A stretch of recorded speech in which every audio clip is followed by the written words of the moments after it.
تو لامعلا اس کا حل یہی رہتا ہے، اگر مذاکرات ناکام ہو گئے تو پھر جنگ ہی فیصلہ کر سکتی ہے۔ ابھی تک کی جو پروگریس ہے، جو استنبول مذاکرات کے ختم ہونے کے بعد یہ جو 6 دن کا وقفہ ملا تھا، اس کے دوران بھی ہم نے دیکھا کہ افغانستان کی سرزمین جو ہے وہ پاکستان کے خلاف مسلسل طور پر استعمال ہوتی رہی ہے، چاہے وہ انفلٹریشن کے معاملات میں ہو یا پھر ڈرگس سمگلنگ کے معاملات کے اندر ہو۔ ڈرگس سمگلنگ بہت بڑا ایک مسئلہ بنتا جا رہا ہے پاکستان کے لیے، کیونکہ افغانستان میں جتنے زیادہ جو ڈرگس جو ہیں یا منشیات جو ہیں وہ بنائی جاتی ہے، پیداوار کی جاتی ہے، ان کو پاکستان منتقل کرنے کی کوشش کی جاتی ہے، اور پاکستان کو مختلف ذرائع سے منتقل کر کے یہاں کہ عوام جو ہے وہ اس کو ڈرگ ایڈکٹ کرنے کی کوشش کی جاتی ہے، جبکہ وہیں جو اس سے جو پیسے ملتے ہیں، اس سے یہ جو عناصر ہیں وہاں پر موجود، ان کی اکانومی وہ بن جاتی ہے، اور اس اکانومی کے ذریعے وہ اپنا ایمونیشنز، اسلحہ اور دیگر چیزیں لے کر وہ پھر پاکستان کے اوپر حملہ آور ہوتے ہیں۔ تو یہ بہرحال اس چیز کو افغان گورنمنٹ ہے اس کو روکنا پڑے گا۔ ابھی 2025 کی اقوام متحدہ کی ایک رپورٹ کے اندر ایک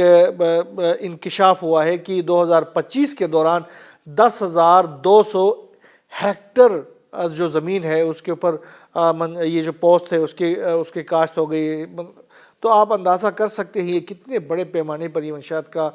کاروبار ہو رہا ہے افغانستان کی سرزمین سے۔ اب افغان گورنمنٹ چونکہ وہ مذہب کے نام پر وجود میں آئی ہے وہاں پر، اور وہ شریعت نافذ کرنے کا دعویٰ کرتی ہے، تو ان کو چاہیے کہ کم از کم یہ جو ان کے پاس موجود عناصر نے ان منشیات کو یا اس ڈرگس کو جو ہے وہ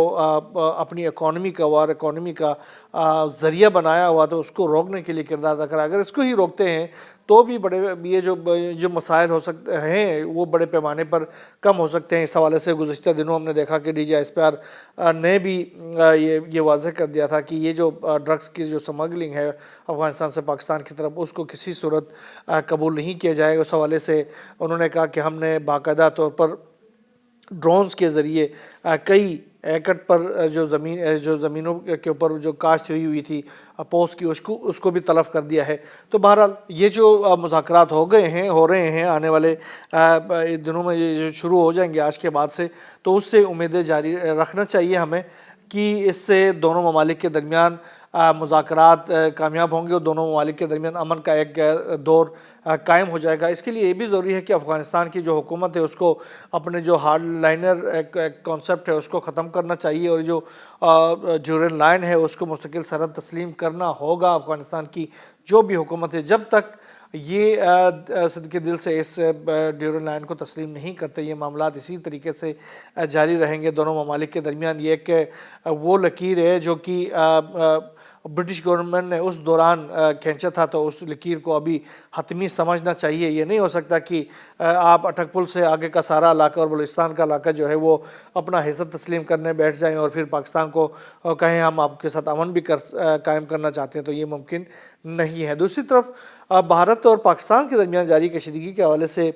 جو ڈیولپمنٹس ہیں، خاص طور پر بہار کے الیکشن کے حوالے سے ہم نے اس وقت بھی کہا تھا، جب یہ جو مئی کے اندر جو 12 روزہ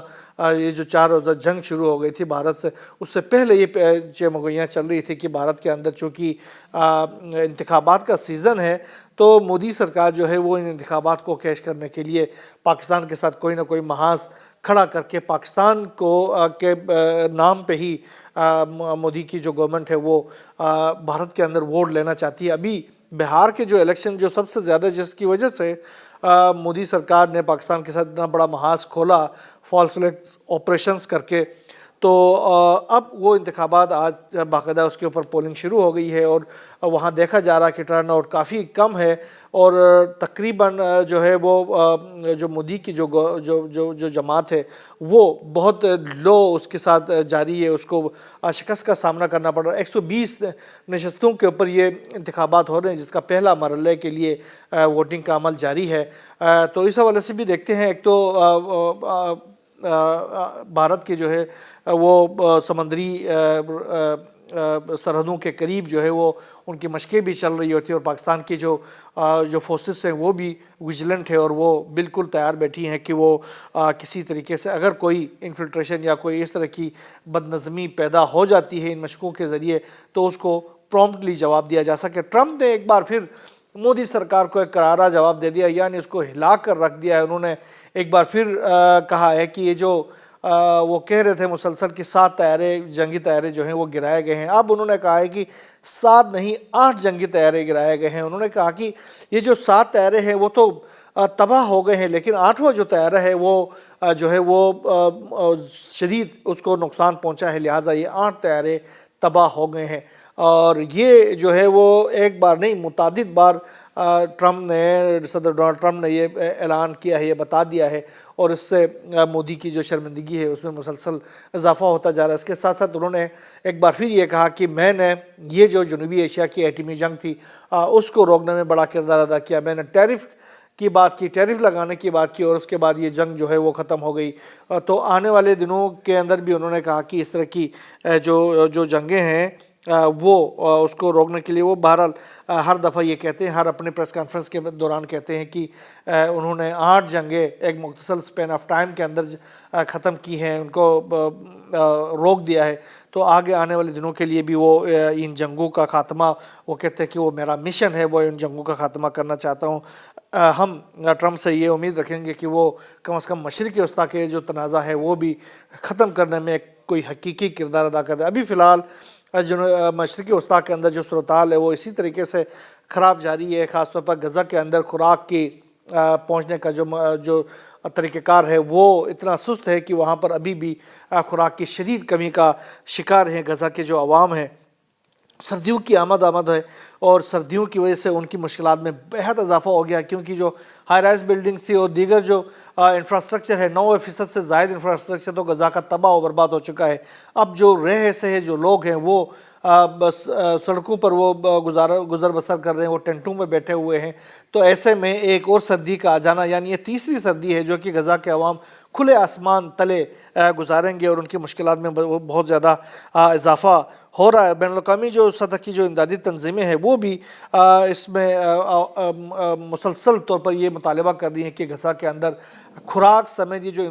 انسانی امداد ہے اس کا جو بلا روک ٹوک آمد کو ممکن بنائے، تاکہ لاکھوں جو بے گھر فلسطینی ہیں ان کو کسی چیز سے محروم نہ ہونا پڑے، ان کو مشکلات کا سامنا نہ کرنا پڑے۔ حماس اور اسرائیل کے درمیان جو قیدیوں کے تبادلے کا مسئلہ ہے یہ بھی جاری ہے۔ گزشتہ دنوں گزشتہ روز یہ اطلاع آئی کہ بھارت اسرائیل کی جانب سے تقریباً 30 قیدیوں جو لاشیں تھیں وہ دوبارہ سے فلسطینیوں کے حوالے کر دی گئی تھی، جبکہ حماس کی جانب سے ایک قیدی کی لاش جو ہے وہ ریکور کر کے یہ حوالے کر دی گئی ہے۔ بہرحال جو بھی نئی ڈیولپمنٹ اس تمام تر صورتحال سے، خطے کی صورتحال سے، مشرق وسطیٰ کی صورتحال سے، رشیا یوکرین کی جنگ کے حوالے سے، یا پھر کریبین کی جنگوں کے حوالے سے جو بھی نئی صورتحال سامنے آتی رہے گی ہم آپ سے شیئر کرتے رہیں گے۔ یہاں بس اتنا ہی، اللہ حافظ۔